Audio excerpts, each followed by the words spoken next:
जय श्री कृष्णा। राधे राधे। स्वागत है आप सभी का एक बार फिर आपके अपने चैनल भक्ति ज्ञान में। आज सुनिए मार्गशीर्ष मास कथा का अध्याय 14।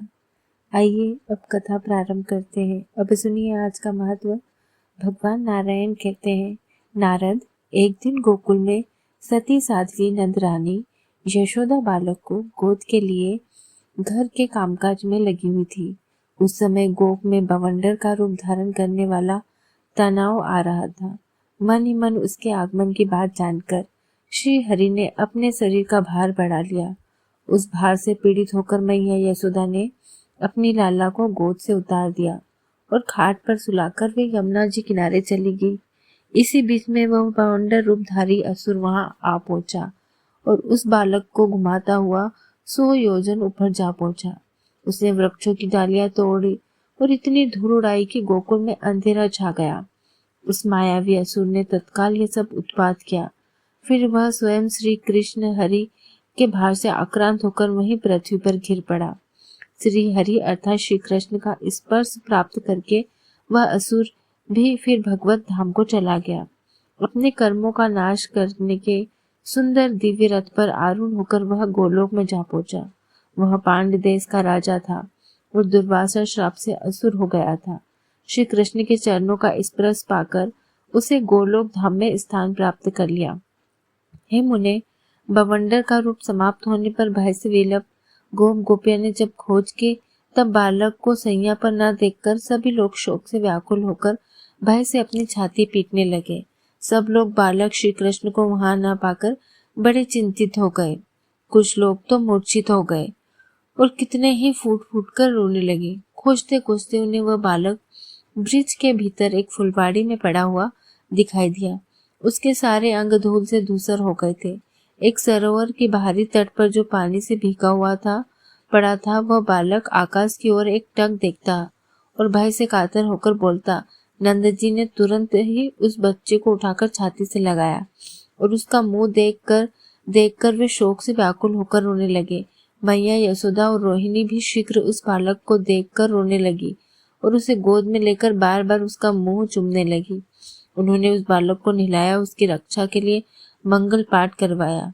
फिर यशोदा जी ने अपने लाला को स्तनपान करवाया। उसके बाद उनके मुख और नेत्रों में प्रसन्नता छाने लगी।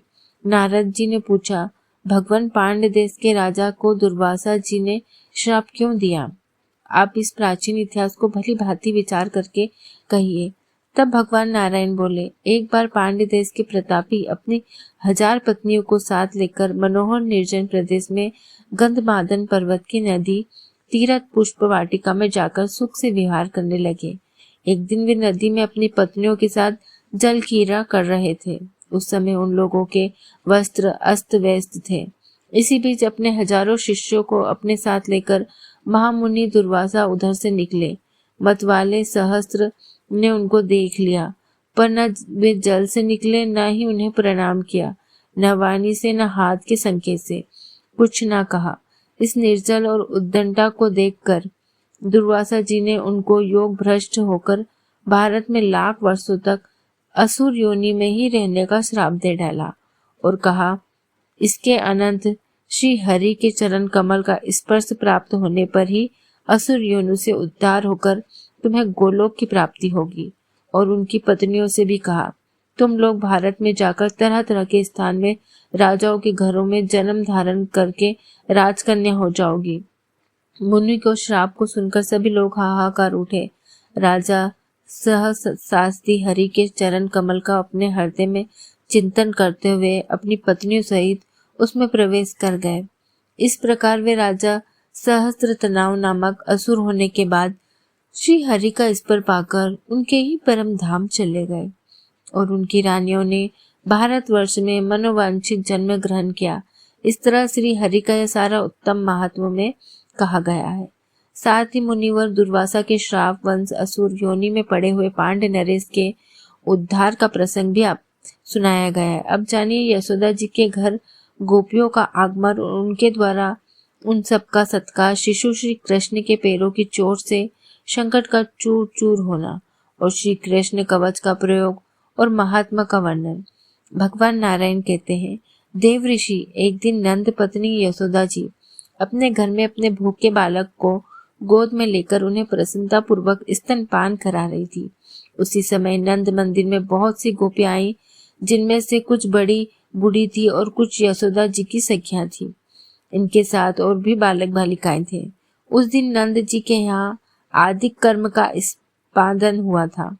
उसी सर पर गोपियों को अपनी ओर आता हुआ देखकर यशोदा जी ने अपने बालक श्री कृष्ण को, जिसका अभी पेट भरा भी नहीं था, शीघ्र सैया पर सुला दिया और स्वयं उठकर प्रसन्नता पूर्वक उन सभी को प्रणाम किया।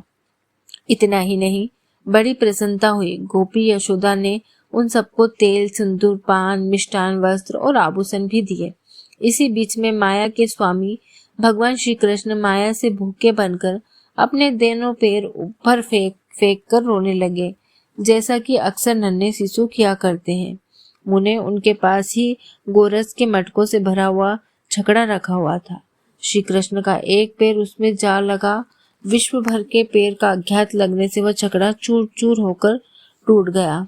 उस छकड़ा भरा हुआ दही, दूध, माखन, घी और शहद धरती पर गिरकर बह चला। यह आश्चर्य देखकर भय से व्याकुल हुई गोपियां उस बालक के पास दौड़ी और आई। उन्होंने देखा कि छकड़ा तो टूट चुका है और बालक उसकी बिखरी हुई लकड़ियों के अंदर दबा हुआ है। टूटे फूटे मटकों का समूह है। बहुत सा गोरस अर्थात दूध, दही, घी, मक्खन भी वहां गिरा हुआ है दिखाई दिया। लकड़ियों को दूर फेंककर भय से व्याकुल हुई यशोदा जी ने अपने नन्हे बालक को गोद में उठा लिया। योग माया की कृपा से उस बालक के सारे अंग सुरक्षित थे। उसे कुछ भी नहीं हुआ था, बस वह तो भूख से व्याकुल हो रहा था। यशोदा जी ने अपने नन्हे से बालक को स्तनपान कराया और स्वयं उस घटना से डरकर फूट फूट कर रोने लगी। गोपों ने वहां खेलते हुए बालक से पूछा कि अरे बालको, यह छकड़ा कैसे टूटा? इसके टूटने का यहाँ तो कोई कारण दिखाई नहीं देता। अचानक यह अद्भुत कांड कैसे घटित हो गया? उनकी बात सुनकर सब बालक बोले, गोप गणों सुनो, अवश्य श्री कृष्ण के पैरों का धक्का लगने से यह छकड़ा टूटा है। बालों की बात सुनकर गोप और गोपियां हंसने लगी। उन्होंने उनकी बात पर बिल्कुल भी विश्वास नहीं हुआ। वह बोली, अरे बच्चों की बातें सच नहीं होती। तुरंत ही श्रेष्ठ ब्राह्मण वहां आए और उन्होंने उस बालक की रक्षा के लिए स्वस्ति वाचन किया। एक ब्राह्मण ने शिशु के शरीर पर हाथ रखकर कवच पढ़ा। विप्रभा व समस्त शुभ लक्ष्य क्षणों से युक्त कवच। अब मैं तुम्हें बता रहा हूँ कि वह यही कवच है जिसे पूर्व काल में श्री विष्णु के नाभि कमल पर विराजमान ब्रह्मा जी को भगवती योग माया ने दिया था। उस समय जल में शयन करने वाले त्रिलोकीनाथ विष्णु जल के भीतर नींद ले रहे थे। ब्रह्मा जी मधुकटप के भय से डरकर योग निद्रा की स्तुति कर रहे थे। उसी अवसर पर योग निद्रा ने उन्हें इस कवच का उपदेश किया था। योग निद्रा बोली, हे ब्राह्मण, तुम अपना भय दूर करो। जगत पते जहाँ श्री हरि विराजमान है और मैं मौजूद हूँ, वहाँ तुम्हें भय की किस बात का है? तुम यहाँ सुखपूर्वक रहो। श्री हरि तुम्हारे मुख की रक्षा करे। मधुसूदन मस्तक की, श्री कृष्ण दोनों नेत्रों की और राधिका पति नासिका की रक्षा करे। माधव दोनों कानों की, कंठ की और कपाल की रक्षा करे। गपोल की गोविंद और केशव की स्वयं केशव रक्षा करे। ऋषिकेश अंदरों की गदा ग्रज, दंत पक्ति की, रावर रसना की और भगवान वामन तालु की रक्षा करे मुकुंद। तुम्हारे वक्ष स्थल की रक्षा करे दैत्य सदन। उदर का पालन करे जनार्दन नाभिक की और विष्णु तुम्हारी ठोटी की रक्षा करे पुरुषोत्तम। तुम्हारे दोनों नितंबों और ग्रुआ भाग की रक्षा करे भगवान जान की। ईश्वर तुम्हें घुटनों की सदा रक्षा करे नरसिंह सर्वस्त्र।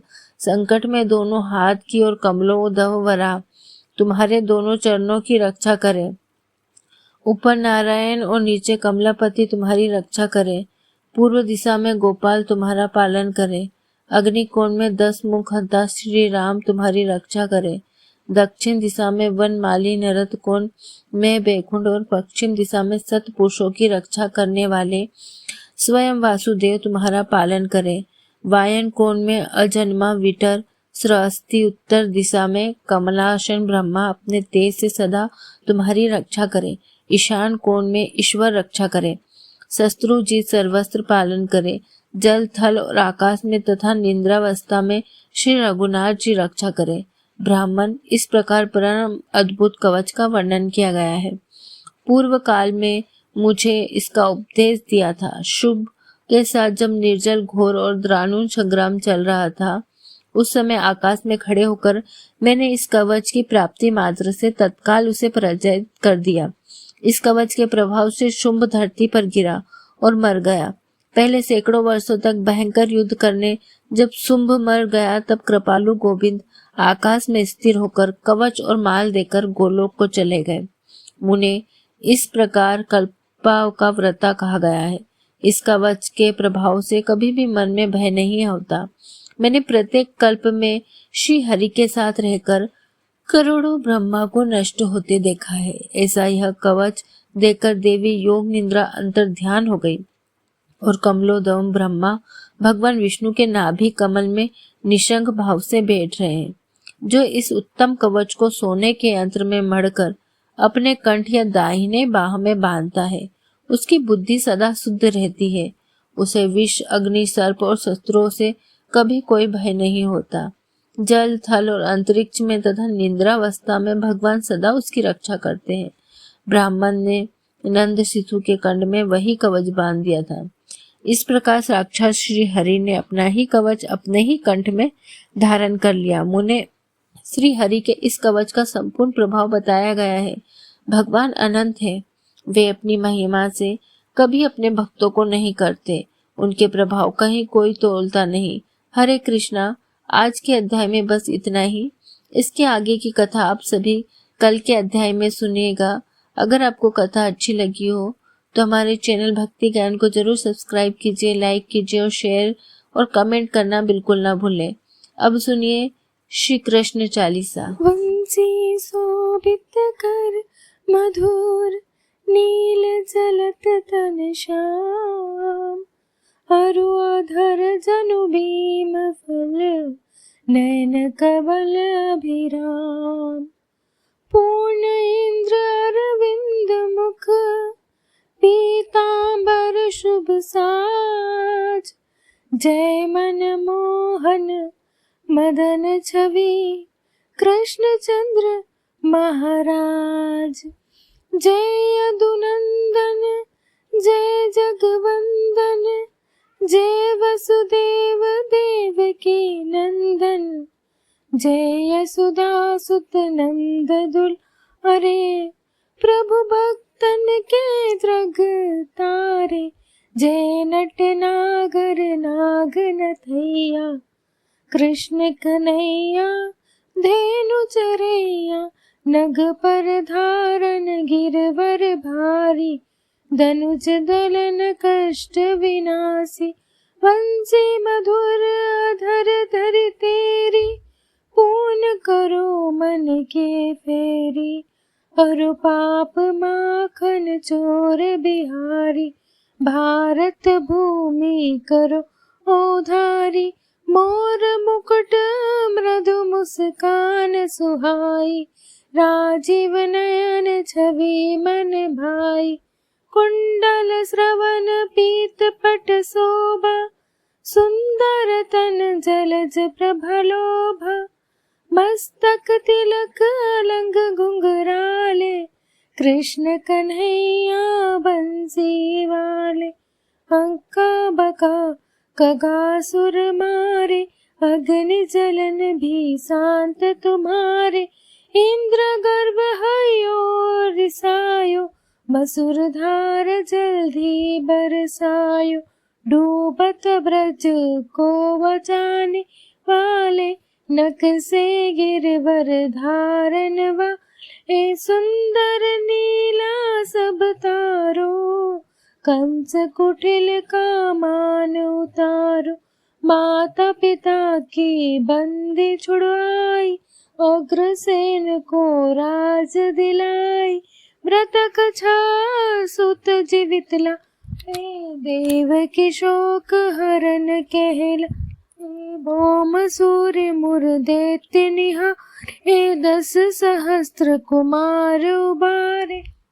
त्रिजटा चिरहरण जो घंट्यो जरासंधि राक्षस भीमरनो बकासुराधिक दैत्य संहारे भक्तन के तुम कष्ट निवारे दीन सुधामा के दुख टारे तंदुल दीन मुटुर डारे विदुर ग्रह का साग सुहायो दुर्योधन मिथ्या तजियायो प्रेम प्रभाव भोग तुम्हारा दीनन हितकारी बिहारी हमारा रथ हाक कर अर्जुन संग गीता ज्ञान दिया जग अंग मीरा पी गई विष की प्याली नाम जपे दृढ़ प्रेम रिसाली राणा भेजा था जो पिटारी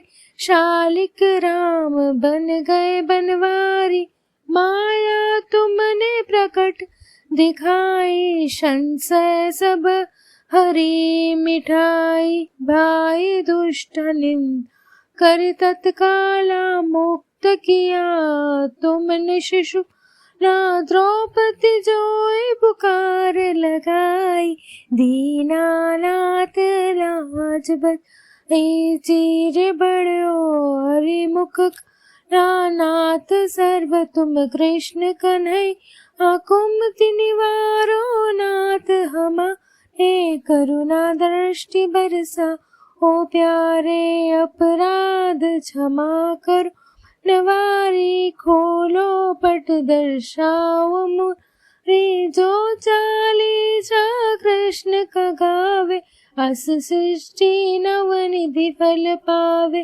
पाप कटे मन वांछित पावे। बोलो श्री कृष्ण भगवान की जय। यह भक्ति ज्ञान के द्वारा प्रस्तुत की गई हुई कथा और श्री कृष्ण चालीसा थी। यदि कथा पसंद आई हो तो भक्ति ज्ञान परिवार में जुड़े रहें। मार्गशीर्ष मास के प्रत्येक अध्याय के साथ आप सबके जीवन में शांति, प्रेम और दिव्यता का स्थिर हो। अगले अध्याय में हम जानेंगे कौन कौन नरक कृतज्ञ मनुष्य को प्राप्त होते हैं और कैसे राजा सुयग उस भव्य भाव भविष्य से मुक्त हुए। जय श्री कृष्णा। ऐसे ही प्यार देती रहिए और हमारे चैनल को सब्सक्राइब करना बिल्कुल ना भूले।